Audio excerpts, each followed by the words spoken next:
Hi అండి, అందరూ నమస్కారం. అరుణ్ శివ యూట్యూబ్ ఛానల్కి స్వాగతం.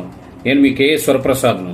నేను మీకు ఈరోజు ఈ వీడియోలో పల్లీల పకోడీ షాపులలాగా ఎలా చేయాలో మీకు చెప్తాను.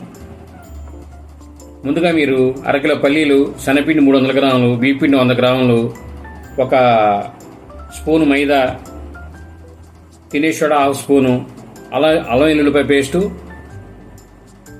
50 గ్రాములు, కారం 1 స్పూను, జీలకర్ర 1/2 టీ స్పూను, ఇవన్నీ సిద్ధం చేసుకోండి. సిద్ధం చేసుకొని 1/2 లీటర్ నీరు ఒక వెడల్పాటి గిన్నెలో కానీ, మేమంటే ఇలా బేసిన్ లాంటిది పెట్టుకుంటామండి. కళాయి టైపులో ఉండేది బేసిన్ ఉంటుంది మాకు, అందులో పెట్టుకుంటాం. కలుపుకోవడానికి చకచక కలుపుకోవడానికి వీలు ఉండాలి. అది మీరు ఇంత బేసిన్ లాంటిది పెట్టుకొని గిన్నెకి వెడల్పాటి గిన్నె కానీ పెట్టుకోండి. దానిలో వేసుకొని 1/2 లీటర్ నీరు పోసుకొని దానిలో ఇవన్నీ అప్లై చేయండి. అల్లం పేస్టు, జీలకర్ర, కారము, తినే సోడా మొత్తం అన్నీ అప్లై చేయండి. ఒక శనగపిండి, పల్లీలు, బియ్యపిండి పక్కన పెట్టండి.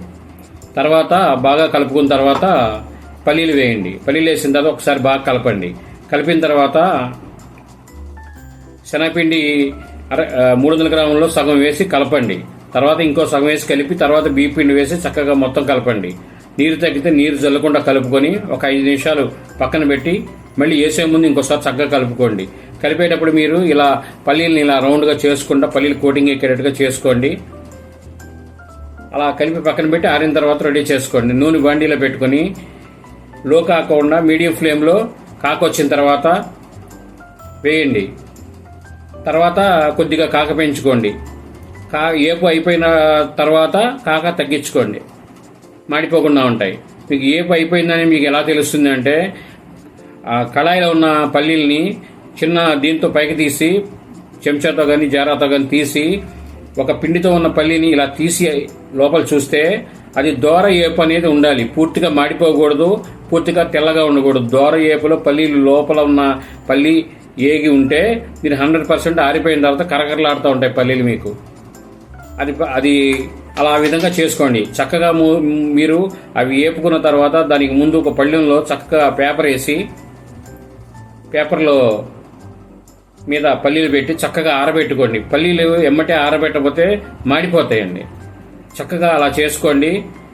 మీరు దీనిలో అల్లం వెల్లుల్లి పేస్ట్ వేస్తారు కదా, మీరు మసాలా పేస్ట్ ఏదైనా చెక్క లవంగాలు ఏదైనా మిక్సీలో వేసుకోవచ్చు. మీరు తినే ఫేవర్ మసాలా ఏదైనా వేసుకోవచ్చు పల్లీల్లో. సూపర్గా ఉంటుందండి. మీకు ఏమైనా డౌట్లు ఉంటే మెసేజ్ పెట్టండి. మీకు ఏ విధంగా ఇబ్బంది కలిగిందో దానికి నేను సమాధానం చెప్తాను. ఈ వీడియో మీరు పూర్తిగా చూసినందుకు ధన్యవాదాలు. మేము మరిన్ని వీడియోలు చేయడం కోసం మీరు లైక్ చేయండి, షేర్ చేయండి, సబ్స్క్రైబ్ చేసుకోండి. నమస్తే.